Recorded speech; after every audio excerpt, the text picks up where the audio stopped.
Ngapain Anda berdebat orang tua Nabi itu di surga apa di neraka? Ya kan berantem jadinya hanya gara-gara itu kan. Kelompok yang satu mengatakan orang tua Nabi di surga, yang satu mengatakan orang tua Nabi di neraka. Terus Anda di mana? Bismillahirrahmanirrahim. Bismillahirrahmanirrahim. Assalamualaikum warahmatullahi wabarakatuh.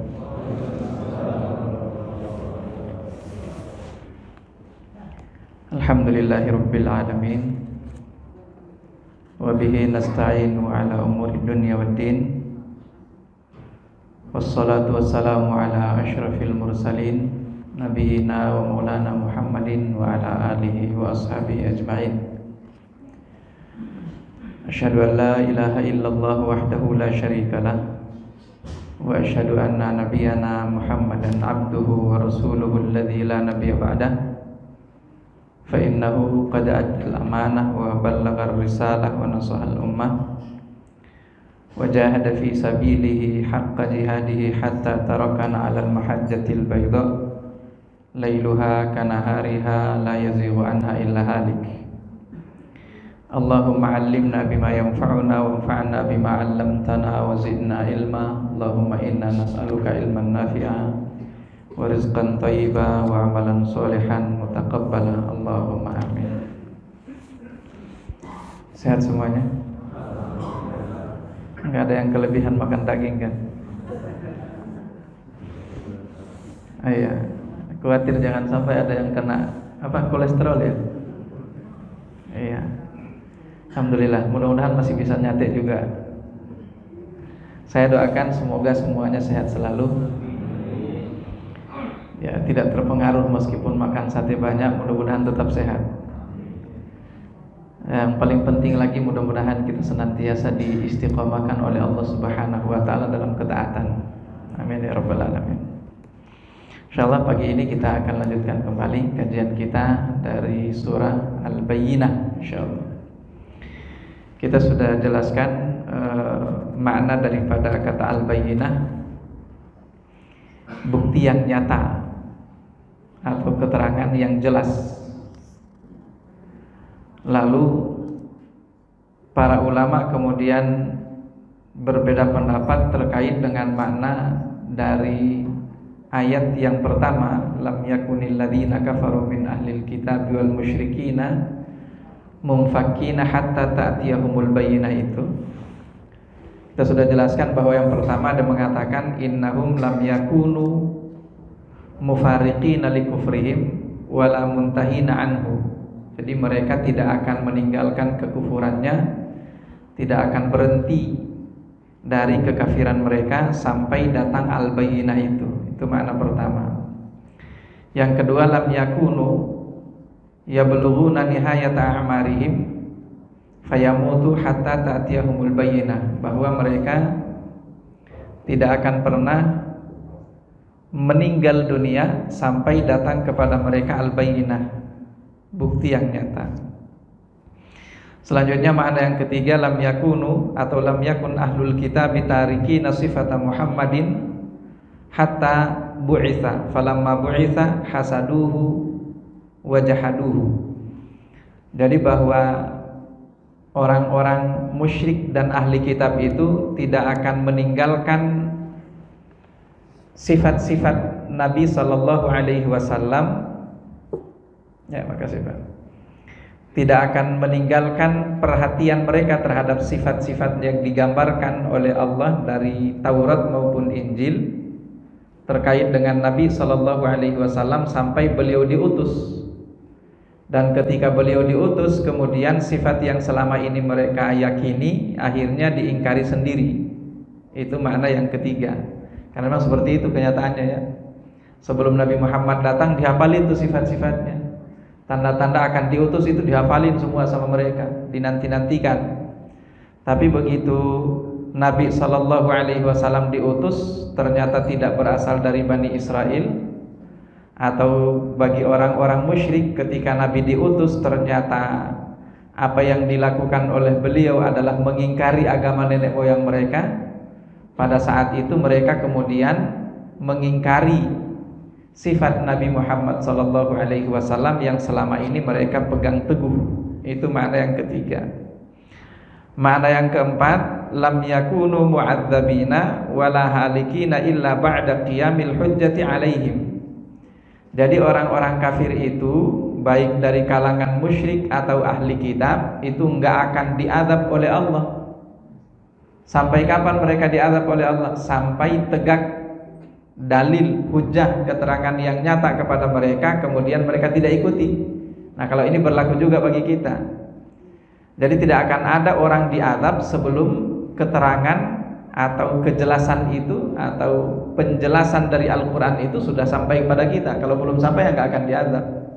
Makanya salah satu di antara yang terbebas dari dosa itu, atau dalam bahasa Rasulullah dikatakan sebagai rufi'al qalam, pena itu diangkat, itu bagi mereka yang tidak tahu. Yang tidak tahu yang nggak ditulis sebagai dosa. Kenapa? Karena al-bayyinah belum nyampe. Tapi kalau al-bayyinah sudah nyampe, keterangan itu sudah ada, sudah disampaikan, mereka sudah dengar, sudah pahami, tapi kemudian masih diingkari, baru kemudian diazab oleh Allah Subhanahu wa taala. Selanjutnya makna yang terakhir, ikhbarullahi taala 'anil kufari annahum lan yantahu an kufrihim wa syirkihim billahi hatta atahum Muhammadun. Nah, kalau ini makna yang kelima ini menjelaskan tentang orang-orang baik itu Yahudi, Nasrani atau orang musyrik yang selama ini masih Yahudi sebelum Nabi Muhammad diutus ya. Dia masih Yahudi, masih Nasrani, masih musyrik. Tapi ketika Nabi Muhammad diutus, mereka kemudian beriman kepada Rasulullah sallallahu alaihi wasallam. Tapi kalau makna yang kelima ini agak kurang kuat. Kenapa kita katakan kurang kuat? Karena jelas ayat ini atau surah ini berbicara tentang orang-orang yang tetap kafir. Tidak berbicara tentang orang yang sebelumnya kafir, kemudian begitu Rasulullah datang mereka beriman. Itu enggak berbicara tentang itu. Makanya makna yang kelima itu adalah makna yang lemah. Tapi karena ini disampaikan oleh para mufassirin, jadi ya tetap kita sampaikan tentang makna itu. Nah, ini 5 makna daripada kata atau dari ayat yang pertama di dalam surah ini. Selanjutnya, apa itu al-bayyinah? Dijelaskan di ayat yang kedua, Rasulun minallah. Al-bayyinah itu adalah Rasul dari Allah. Siapakah dia? Muhammad sallallahu alaihi wasallam. Tapi kalau kita maknai ayat yang pertama tadi, kita maknai secara umum, maka Rasul yang dimaksud di ayat kedua ini ya semua Rasul yang diutus. Kalau kita artikan ayat yang pertama itu sebagai orang kafir, orang-orang musyrik yang memang sebelumnya, misalnya ya kita ambil contoh Yahudi. Kalau Yahudi kan mereka juga ahli kitab sebelum datang Nabi Isa. Nah, ketika datang Nabi Isa, maka mereka seharusnya beriman kepada Nabi Isa. Nah, orang yang Yahudi yang tidak beriman ketika Nabi Isa datang, ya masuk dalam kategori ayat yang pertama ini. Bisa dipahami kira-kira gitu ya. Jadi artinya umat sebelumnya ketika datang Rasul berikutnya, seharusnya mereka beriman kepada Rasul yang datang berikutnya itu. Karena itulah al-bayyinah. Nah, cuman sekali lagi makna yang paling umum dijelaskan oleh para ulama mufassirin bahwa yang dimaksud dengan Rasulun di dalam ayat ini itu adalah Muhammad sallallahu alaihi wa alihi wasallam. Rasulun minallahi. Kenapa kita katakan yang paling kuat makna itu? Karena nanti dikatakan yatlu suhufan mutahharah. Rasul itu membaca lembaran-lembaran yang suci. Lembaran yang suci itu apa? Al-Quran. Kenapa dimaknai Al-Quran? Karena fiha kutubun qayyimah. Di dalamnya itu ada kutubun qayyimah. Kutubun qayyimah itu apa? Makna kitab-kitab sebelumnya. Nah, sekarang pertanyaannya, kira-kira sebelum Al-Quran turun, kira-kira kitab yang turun berikutnya kira-kira memuat makna kitab sebelumnya apa enggak? Dan jadi pertanyaannya, misalnya Taurat kan turun sebelumnya. Begitu Injil turun, kira-kira Injil ini memuat ajaran Taurat juga apa enggak? Dan jadi pertanyaannya. Nah, jelas bahwa kitab Injil ini tidak memuat semua ajaran Taurat. Karena satu-satunya kitab yang memuat ajaran dari kitab sebelumnya itu Al-Quran. Bisa dipahami ya? Nah, oleh karena satu-satunya kitab yang memuat ajaran kitab-kitab sebelumnya hanya Al-Quran, maka yang dimaksud dengan fiha kutubun qayyimah itu Al-Quran.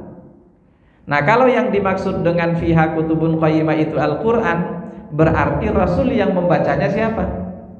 Rasul yang membacanya jelas adalah Muhammad sallallahu alaihi wasallam. Mudah-mudahan bisa dipahami.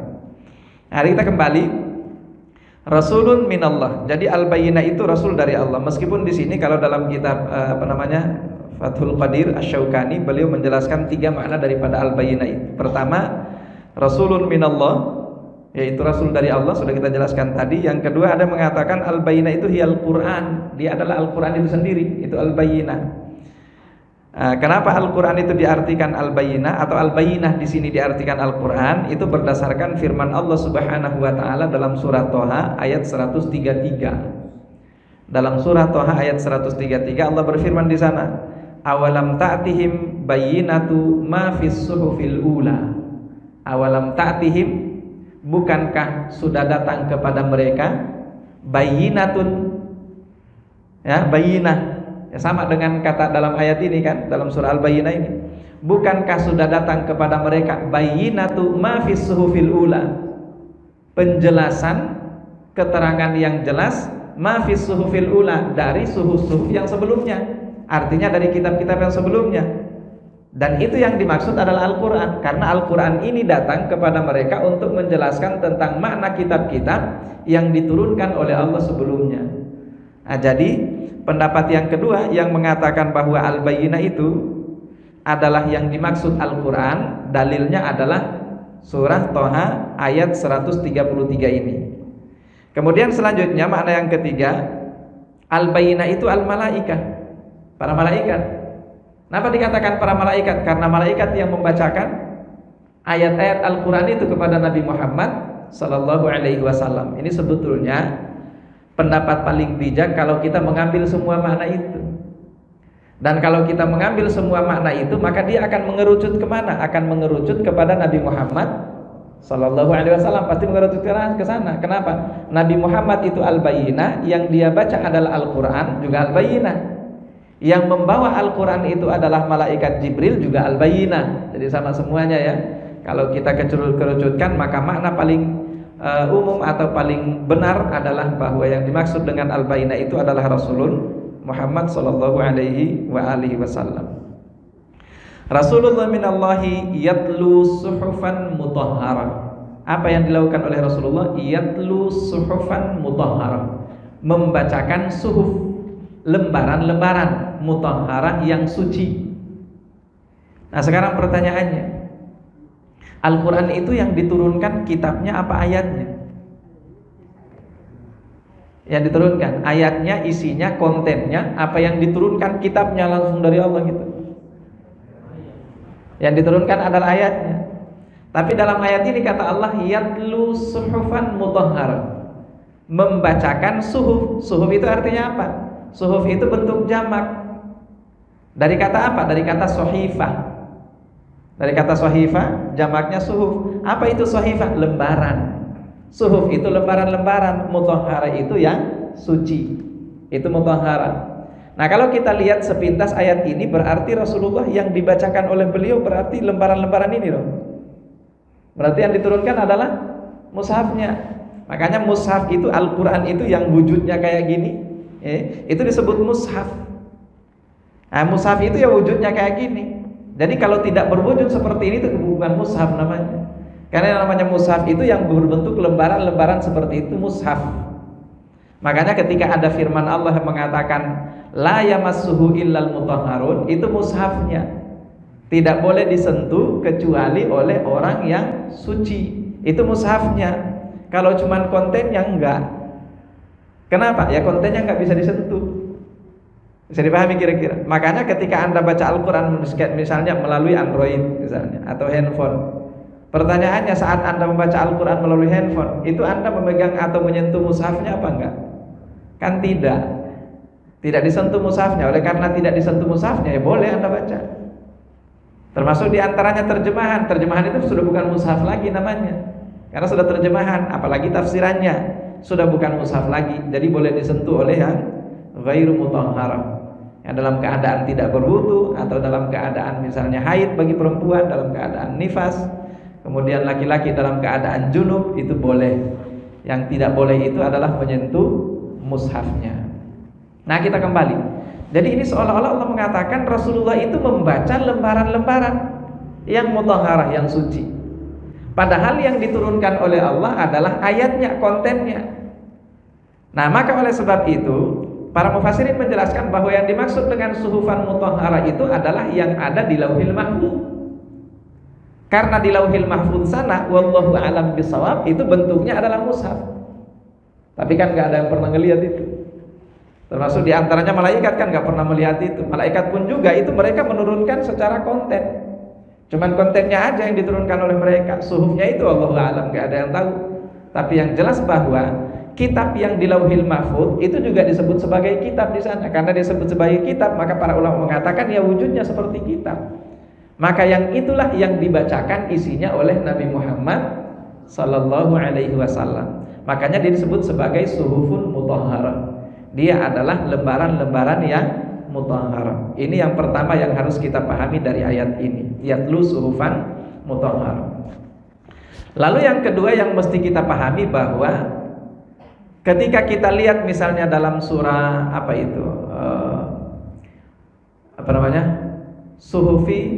suhufi apa namanya, inna hadza lafi suhufil ula, suhufi Musa suhufi Ibrahim wa Musa. Itu kan ada kata suhuf Ibrahim wa Musa.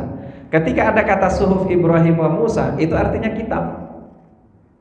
Nah, cuman untuk Ibrahim ini itu nggak punya nama tersendiri kitabnya. Karena nggak punya nama tersendiri, maka disebut sebagai suhuf.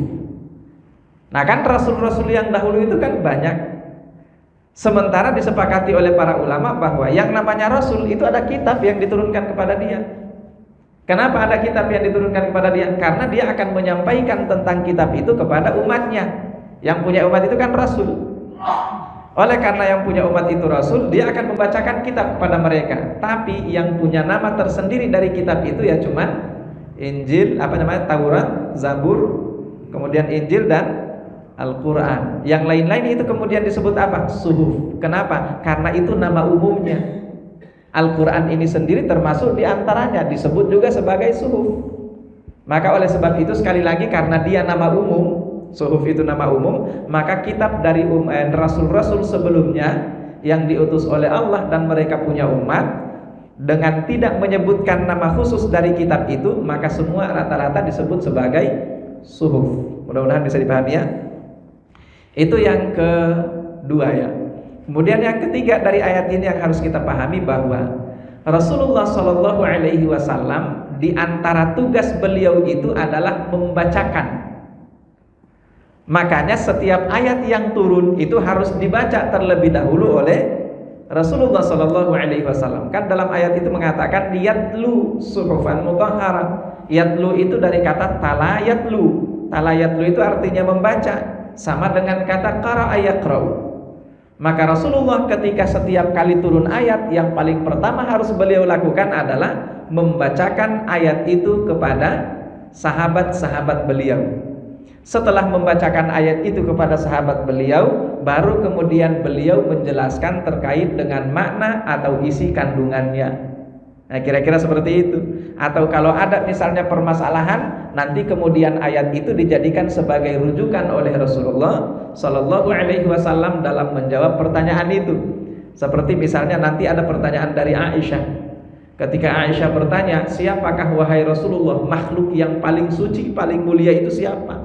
Makhluk paling mulia ya. Dijawab oleh Rasulullah SAW, ya Aisyah, awalam taqra'i, wahai Aisyah, bukankah kamu sudah membaca firman Allah Subhanahu wa taala yang mengatakan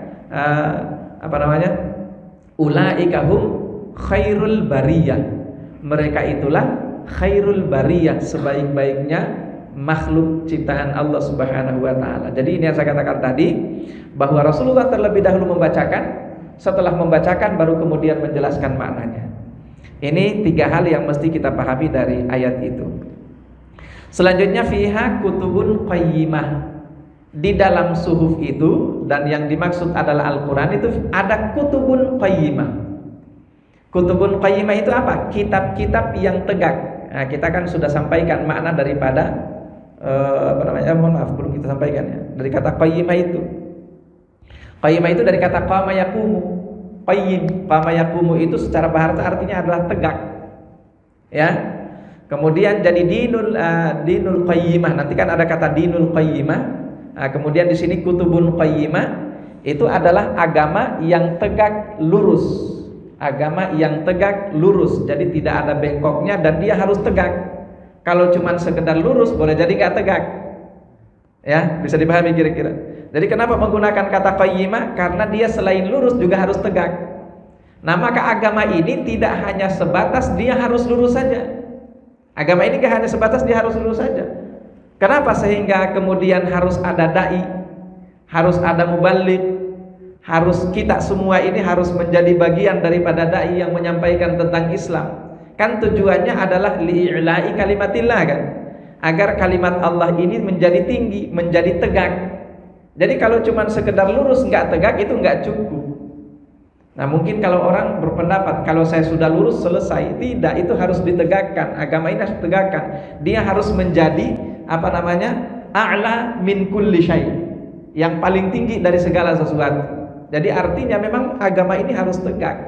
Makanya kalau kemudian ada yang mengatakan bahwa mohon maaf tidak boleh syariah kemudian tegak di muka bumi ini, itu ya memang orang-orang musuh-musuh Islam pasti takut dengan itu. Tapi sebetulnya tujuan daripada Islam itu pasti itu. Ya, kira-kira seperti itu ya. Itu yang disebut sebagai dinun qayyimah. Agama yang tegak, agama yang lurus. Kira-kira seperti itu. Jadi fiha kutubun qayyimah. Jadi kitab-kitab yang sebelumnya itu, selama dia adalah kitab samawi, kitab yang diturunkan oleh Allah dari langit kepada nabinya atau rasulnya, maka dia pasti disebut kutubun qayyimah. Agama yang lurus, agama yang benar, agama yang tegak semuanya. Dan tegak itu sebetulnya semua sudah terwakili oleh kalimat la ilaha illallah. Terwakili oleh itu sebetulnya. Karena kalimat la ilaha illallah itu sudah inti dari segala-galanya, dan dia merupakan misi dari semua rasul yang pernah diutus oleh Allah Subhanahu wa taala. Itu saja, yaitu menyembah hanya Allah Subhanahu wa taala dan memurnikan agama itu hanya untuk Allah Subhanahu wa taala. Fiha kutubun qayyimah. Selanjutnya wa ma tafarraqal ladzina utul kitaba illa min ba'di ma ja'atuhumul bayyinah. Wa ma tafarraqa, dan tidaklah terpecah belah, tidaklah bercerai-berai alladzina utul kitab, orang-orang yang diberi kitab oleh Allah. Sudah kita jelaskan siapa mereka? Ahli kitab, al-Yahud wan Nasara, orang-orang Yahudi dan orang Nasrani ya. Yahudi dan Nasrani itu disebut sebagai ahli kitab. Mereka ini ma tafarraqa. Ma tafarraqa artinya tidak bercerai-berai, artinya masih nyatu berarti kan? Ma tafarraqa, mereka masih nyatu.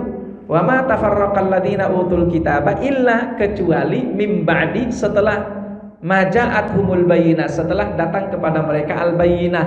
Tadi sudah kita jelaskan apa al-bayyinah itu. Rasulun minallah ya. Kalau bukan rasulun minallah tadi Al-Quran. Kalau bukan Al-Quran tadi Jibril, tapi disatukan menjadi Muhammad sallallahu alaihi wasallam. Sebelum datang Rasulullah ternyata mereka ini masih nyatu. Begitu datang Rasulullah sallallahu alaihi wasallam mereka tafarraqu, bercerai-berai. Nah, bercerai-berai itu artinya tidak nyatu. Ada mengatakan bercerai-berai itu ada yang masuk Islam, ada yang enggak mau masuk. Ada juga mengatakan bercerai-berai itu mereka sendiri berantem jadinya. Mereka sendiri berantem. Nah, itu utul kitab. Jadi mereka tidak akan terpisah kecuali setelah datang Al-Quran itu. Nah, artinya sebelum datang Al-Quran berarti mereka ini masih nyatu. Kira-kira begitu ya. Wa ma tafarraqal ladzina utul kitaba illa min ba'di ma ja'atuhumul bayyinah. Selanjutnya wa ma umiru illa liya'budullaha mukhlishina lahud-din hunafa'a wa yuqimus sholata wa yutuz zakata wa dzalika dinul qayyimah. Wa ma umiru, ini kan masih ada hubungannya dengan ayat sebelumnya. Apa artinya wa ma umiru? Dan tidaklah mereka diperintahkan illa, kecuali liya'budullah, agar mereka menyembah Allah Subhanahu wa taala. Kaitannya dengan ayat sebelumnya adalah orang-orang ahli kitab itu ketika datang Al-Quran itu mereka bercerai-berai. Artinya nggak jadi nyatu, bermusuhan lagi satu sama lain, saling berdebat, saling intinya nggak sependapat lagi. Padahal kalau kita lihat sebetulnya agama yang dibawa oleh Rasulullah yang dikatakan al-bayyinah ini itu tujuannya semuanya satu. Tujuannya satu, apa itu tujuannya? Liya'budullaha mukhlishina lahuddin. Jadi sebetulnya dari ayat ini juga kita pahami bahwa gini, selama Anda tujuannya cuma satu, yaitu liya'budullaha mukhlishina lahuddin, tujuannya Anda cuma itu satu, menyembah Allah dengan mengikhlaskan agama Anda hanya untuk Allah Subhanahu wa ta'ala, mengikhlaskan ibadah Anda hanya untuk Allah Subhanahu wa ta'ala. Selama tujuan Anda hanya untuk itu, maka perbedaan-perbedaan itu tidak akan membuat Anda saling bermusuhan satu sama lain. Bisa dipahami kira-kira? Jadi sebetulnya ini sangat disayangkan ketika kita melihat dalam Islam ini masih ada kelompok-kelompok. Padahal kan ibadahnya sama semuanya kan. Sholatnya masih sama, 5 waktu sehari semalam. Al-Qur'annya sama, Rasulnya juga sama, kiblatnya sama, adzannya sama. Kecuali kalau sudah beda adzannya ya. Kecuali kalau syahadatnya sudah beda. Kalau syahadatnya sudah beda ya nggak bisa disamakan, nggak bisa dikatakan oh masih termasuk bagian dari muslim, nggak bisa itu. Misalnya yang mana? Yang syahadatnya sudah beda. Iya, syahadatnya beda itu kan apa? Yang mengatakan bahwa asyhadu an la ilaha illallah wa asyhadu anna muhammadar rasulullah wa anna ali waliullah, dan masih dilanjutkan dengan Abu Bakar, Umar itu finnar, termasuk Aisyah finnar. Ya kalau sudah seperti itu syahadatnya jelas beda, itu bukan. Tapi selama syahadat kita masih sama, la ilaha illallah muhammadar rasulullah, itu kan berarti misi tujuannya sama semuanya. Liya'budullaha mukhlishina lahuddin. Maka seharusnya dengan itu matafarraq, tidak akan bercerai-berai harusnya. Kenapa? Karena yang diperintahkan kepada kita oleh Allah itu cuma itu saja.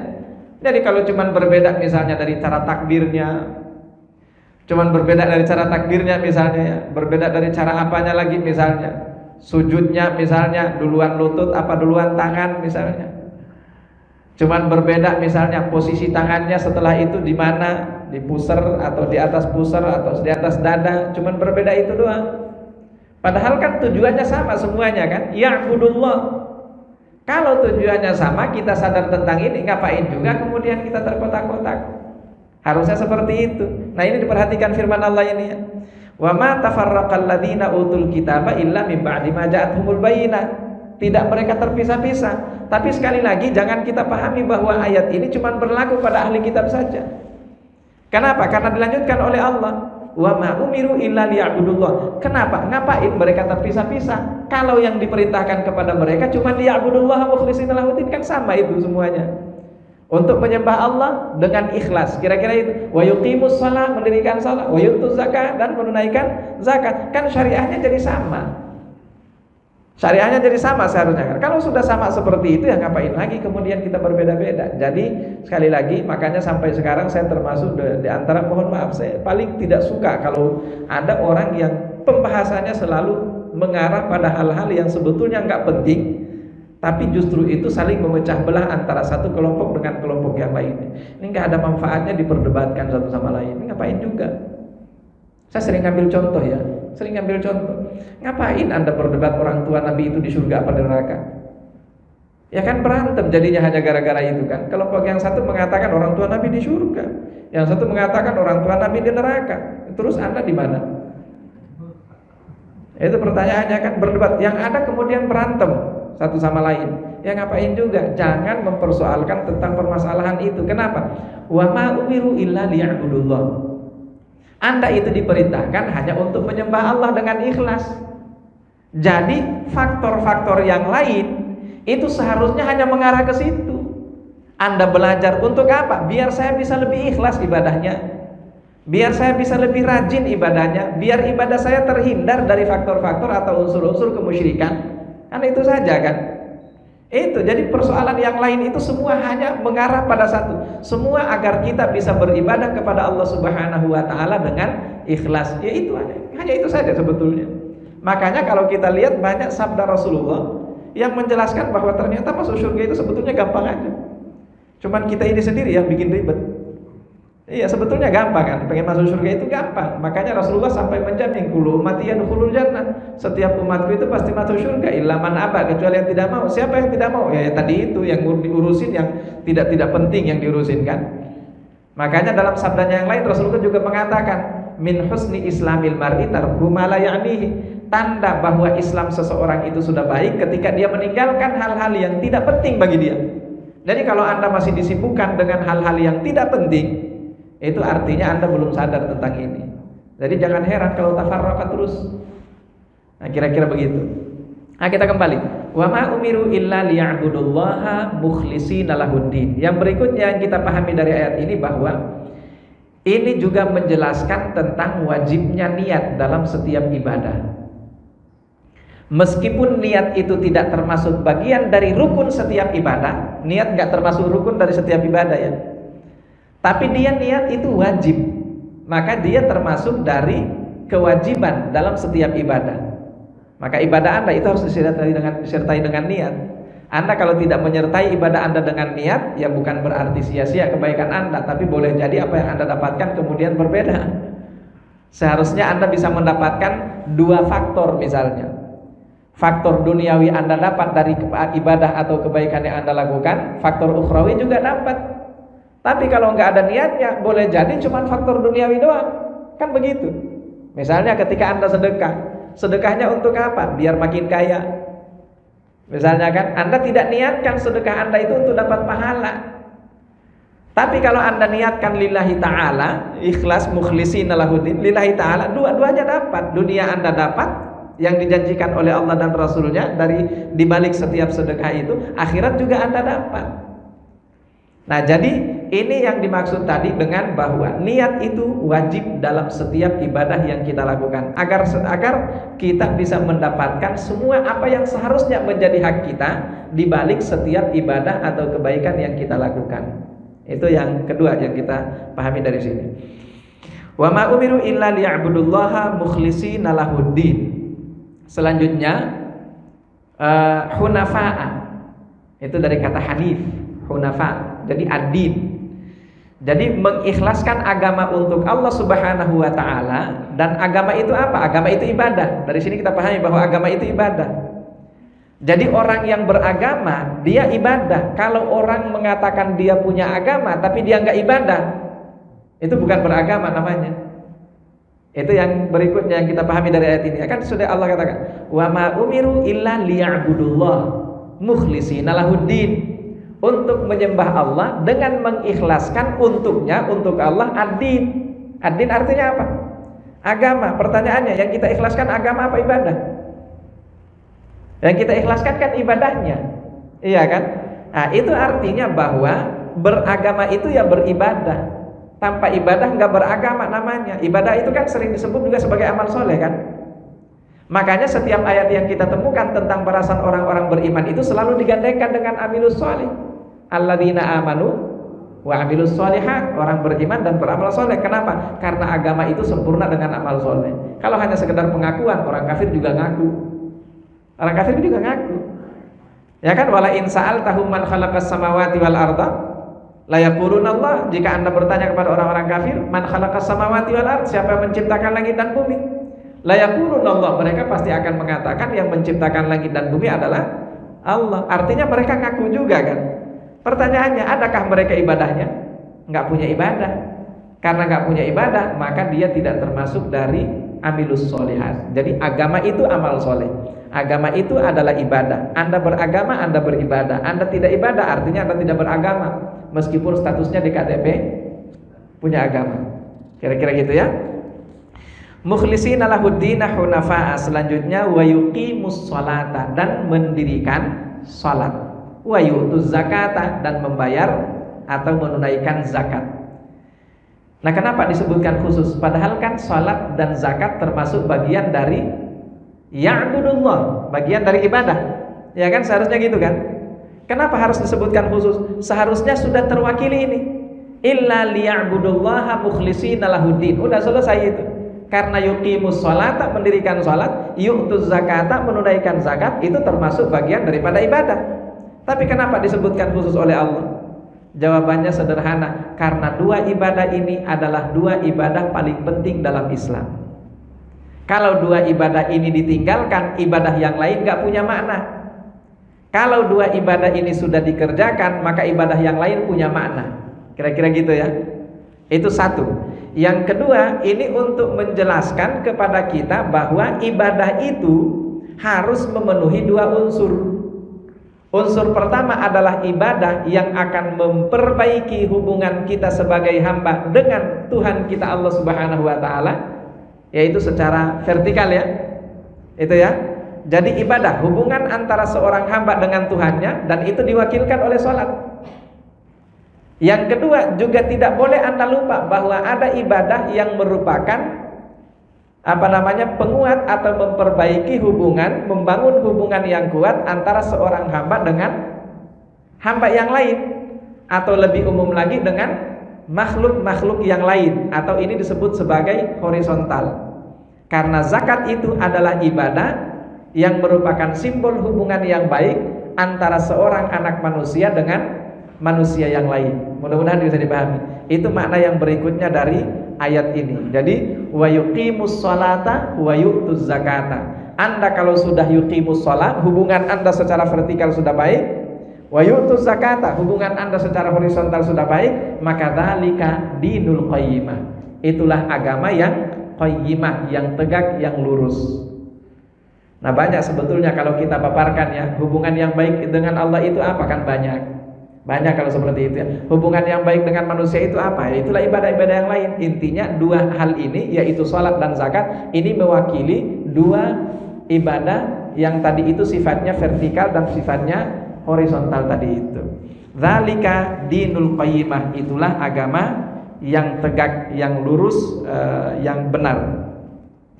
Selanjutnya, innal ladzina kafaru min ahlil kitabi wal musyrikina fi nari jahannam khalidina fiha ulaika hum syarrul bariyah. Innal ladzina kafaru. Sudah paham ya? Sesungguhnya orang-orang kafir. Mohon maaf, nggak bisa dirubah kata kafirnya. Ya di sini ya. Jadi nggak bisa dirubah. Innal ladzina kafaru. Direkam ya.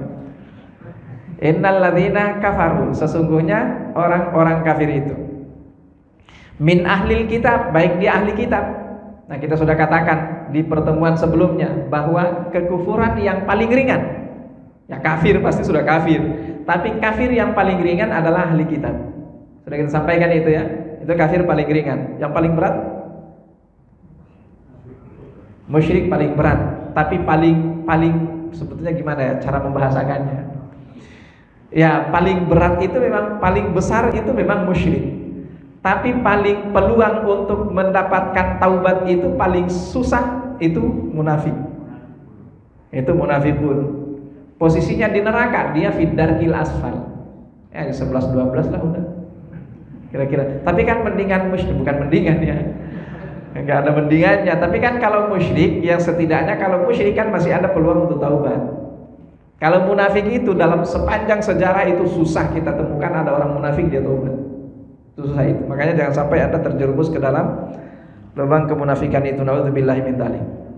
Nah, kita lanjutkan. Innal ladzina kafaru min ahlil kitab, orang kafir, baik dia ahli kitab, wal musyrikin ataupun dia musyrik, fi nari jahannam. Nah, ini bisa dia katakan ekstrim. Fi nari jahannam, di neraka jahannam. Bukan cuma itu, khalidina fiha, mereka kekal di dalamnya. Jadi kalau sudah ada kata khalidina fiha, ya sudah, itu abada, itu sudah nggak bakalan keluar dari sana. Tapi siapakah mereka? Alladzina kafaru min ahlil kitab wal musyrikin. Itu sudah khalidina fiha, pasti itu. Nah, tapi berarti siapa yang tidak khalidina fiha? Para pendosa. Para pendosa itu selama dia ada iman itu nggak khalidina fiha. Mudah-mudahan dipahami ya. Ini beriman, ada iman, tapi banyak dosa, sehingga dia harus masuk neraka. Masuk nerakanya itu enggak khalidina fiha. Nah, kita lihat, innal ladzina kafaru min ahlil kitabi wal musyrikina fi nari jahannam khalidina fiha ulaika hum syarrul bariyah. Dan mereka ini kata Allah Subhanahu, ini kata Allah ya, mereka ini kata Allah syarrul bariyah. Nah, kita lihat dulu makna daripada kata bariyah itu. Bariyah itu dari kata apa? Dari kata baro'a. Baro'a itu artinya menciptakan. Baro'a yabra'u. Baro'a yabra'u artinya menciptakan. Di dalam ayat yang lain kita temukan Allah Subhanahu wa taala juga mengatakan min qabli an nabra'aha. Min qabli an nabra'aha, sebelum kami menciptakannya. Jadi kata baro'a yabra'u itu artinya menciptakan. Yang menciptakan Al-Bari. Paham ya?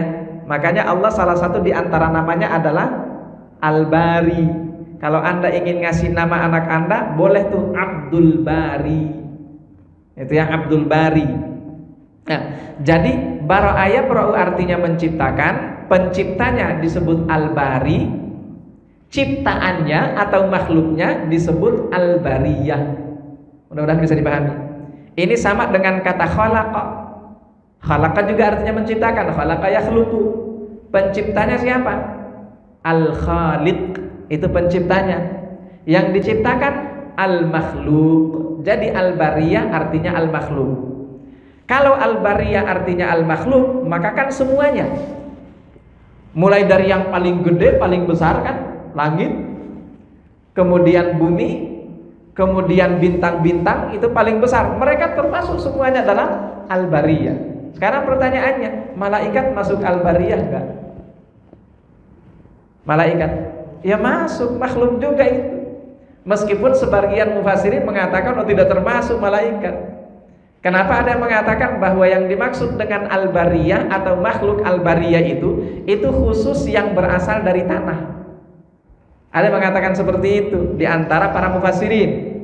Tapi saya lebih mengambil pendapat yang mengatakan Al-Bariyah itu ya makhluk secara umum. Karena dalil yang menjelaskan tentang Al-Bariyah itu hanya makhluk yang berasal dari tanah, itu dalilnya nggak kuat. Jadi sekali lagi, apalagi kalau kita kembali dari asal katanya tadi ya, baro'a yabra'u artinya menciptakan, Al-Bari artinya pencipta, Al-Bariyah artinya makhluk yang diciptakan. Nah, maka kalau kita melihat makna daripada kata Al-Bariyah di sini, kita akan temukan bahwa makhluk yang paling hina, yang paling buruk, yang paling jelek, yang paling nista itu adalah alladzina kafaru min ahlil kitab wal musyrikin. Bisa dipahami? Ya kira-kira gitu. Alladzina kafaru min ahlil kitab wal musyrikin, orang-orang kafir baik dari ahli kitab maupun dari orang-orang musyrik. Itu syarrul bariyah. Selama ini yang kita pandang sebagai makhluk paling hina apa? Kira-kira? Babi misalnya.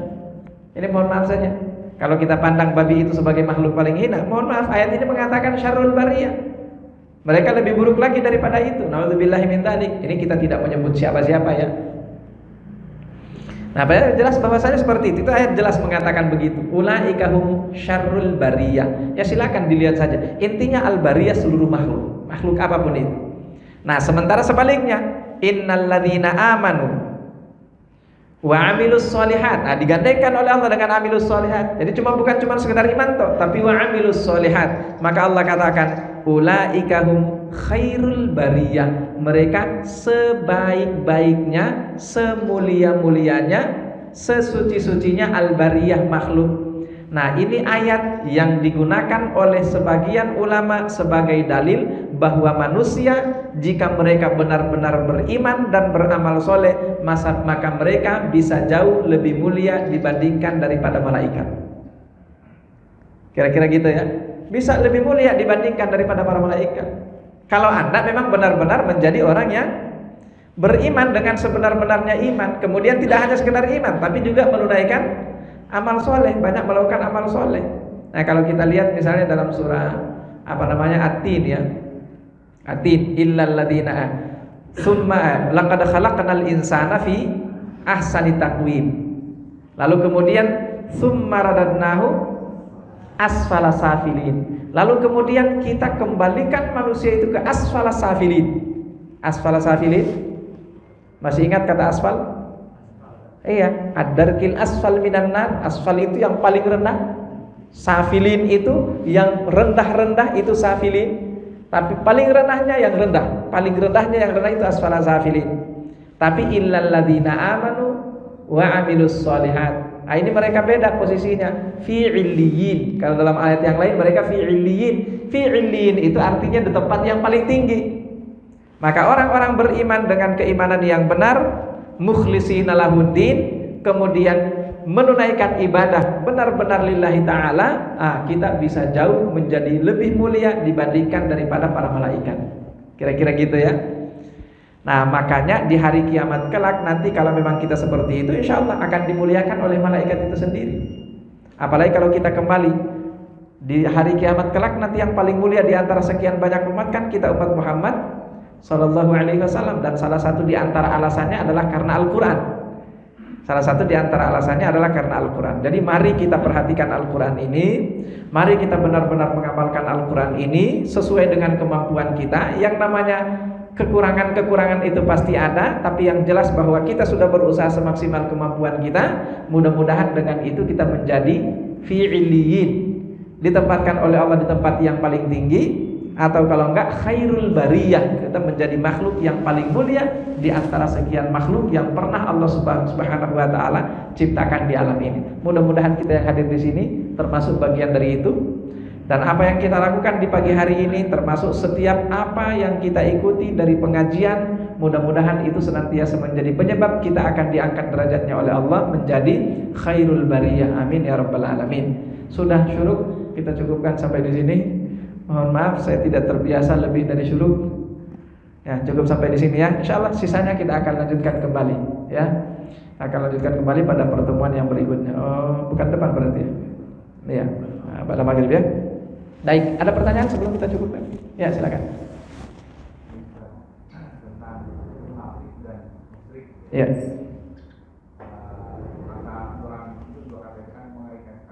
Ya.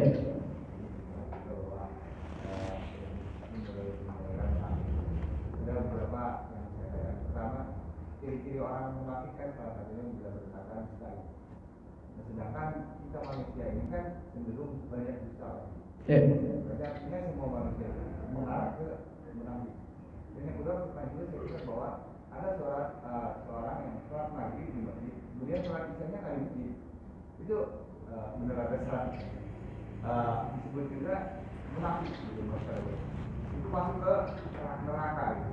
Nah, pertanyaan saya, munafik itu satu apa level-level ini level munafik atau level yang masuk ke neraka jadi level. Rasulullah Shallallahu Alaihi Wasallam pernah didatangi oleh beberapa sahabat. Mereka mengatakan, ya Rasulullah, wahai Rasulullah, nafakna, kami ini sudah jadi orang munafik. Kenapa mereka merasa jadi orang munafik? Ya kayak tadi itu, bohong juga, ya kan gitu kan. Sholat isya mungkin boleh jadi telat juga. Ditanya oleh Rasulullah, maksudnya apa? Para sahabat itu mengatakan gini, wahai Rasulullah, kalau kami lagi berada di sampingmu, wahai Rasulullah, itu kayaknya kami nggak ingat kecuali cuma akhirat doang. Pokoknya ingatnya akhirat aja. Kalau lagi ada di majelis ilmu kayak gini, akhirat aja dipikir. Begitu keluar, lupa. Jadi begitu kami jauh dari Anda, wahai Rasulullah, kami lupa. Hilang lagi itu akhirat. Kami sudah mikirin dunia lagi, mikirin ini, mikirin itu. Apa kata Rasulullah SAW?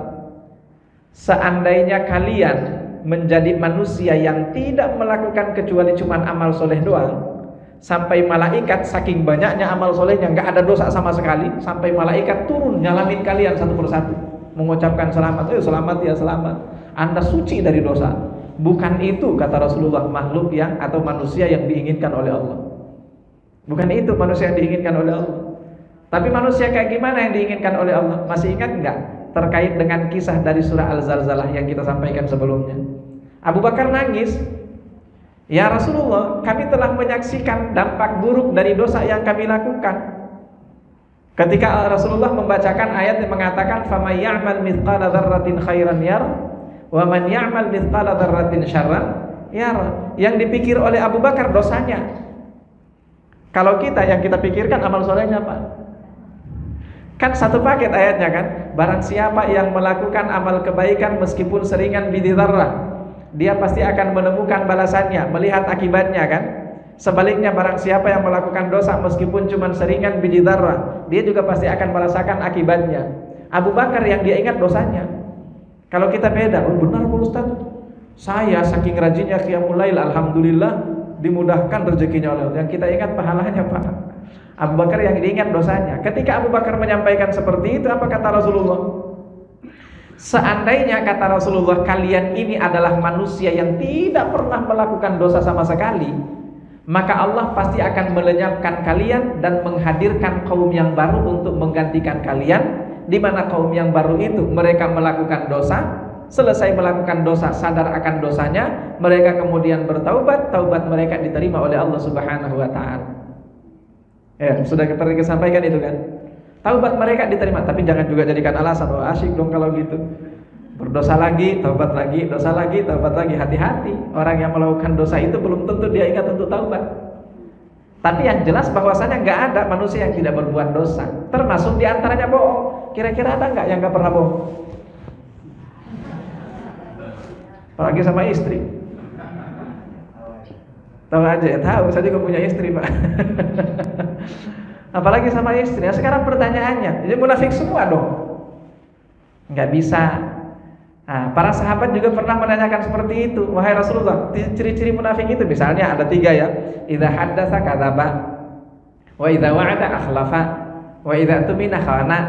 Kalau ngomong dusta, kalau janji ingkar, kalau dikasih amanat khianat. Misalnya gitu kan. Kalau ada salah satu di antara ini, apakah kami munafik?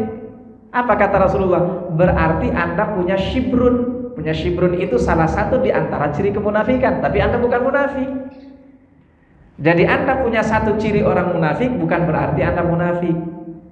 Yang dikatakan sebagai munafik itu memang sudah status, paten udah. Kalau sudah paten itu baru di neraka, fidarkil asfali minan nar. Bagaimana ciri-cirinya? Wallahu alam kalau itu. Mungkin boleh jadi ketika semua sifat kemunafikan itu sudah ada. Nah, seperti itu ya. Kan banyak sifat munafik. Apalagi kalau Anda buka surah An-Nisa. Wa idza qamu ila sholati qamu kusala yuraunan nas wa la yadhkurunallaha illa qalila. Digabung semuanya itu terlalu banyak. Ya kan? Nah, itu ketika Anda sudah bisa menggabung itu, atau ya intinya itu ketika benar-benar sudah layak untuk ditempelkan bahwa Anda sebagai seorang munafik, baru mendapatkan balasan seperti itu. Tapi kalau cuma mendapat atau memiliki salah satu di antara ciri-ciri kemunafikan, nggak sampai seperti itu ya. Bahkan di zaman Nabi, mohon maaf, itu ada orang-orang munafik yang memang Allah sendiri yang melabeli mereka orang munafik. Rasulullah nggak berani Nabi, oh itu munafik, nggak berani. Harus ada wahyu dari Allah bahwa mereka orang munafik. Bahkan setelah ada pemberitahuan dari Allah bahwa ini munafik, ini munafik, ini munafik, setelah Rasulullah memegang nama-namanya, pertanyaannya disebutin nggak oleh Nabi? Sama sekali nggak disebutin oleh Nabi. Sehingga rahasia siapa saja orang munafik di zaman Nabi, selain yang disebutkan langsung ya, Abdullah bin Ubay bin Salul, selain disebutkan langsung oleh Rasulullah, yaitu yang itu nggak ada yang tahu sampai sekarang siapa orang-orang munafik itu. Yang tahu cuman Hudzaifah bin Al-Yaman. Cuman itu. Dan Hudzaifah bin Al-Yaman sekalipun ketika ditanya sampai meninggal dunia, beliau pegang nama-nama itu, nggak ada yang tahu sampai sekarang. Artinya apa? Hati-hati. Jadi tidak sembarang orang itu kemudian bisa dicap sebagai seorang munafik. Kenapa? Bahaya sekali kalau dia sudah dicap sebagai munafik. Karena kan sampai disolatkan nggak boleh kan? Ya kira-kira seperti itu. Jadi punya sifat kemunafikan jangan takut. Bukan berarti kita sudah munafik. Tapi jangan juga dipandang remeh. Karena boleh jadi kebiasaan. Bagaimanapun juga setiap satu di antara sifat kemunafikan selalu ada ancamannya di akhirat kelak. Pasti ada ancamannya itu. Jadi tidak juga berarti kita mudah menilai diri kita sudah munafik, tapi tidak juga kita memandang remeh itu, karena tetap ada balasannya. Wallahu a'lam bishawab. Ya. Cukup? Baik, kita cukupkan dan sama-sama baca hamdalah. Alhamdulillahirabbil alamin. Doa kafaratul majlis. Subhanakallahumma bihamdika asyhadu an la ilaha illa anta astaghfiruka wa atubu ilaik. Assalamualaikum warahmatullahi wabarakatuh.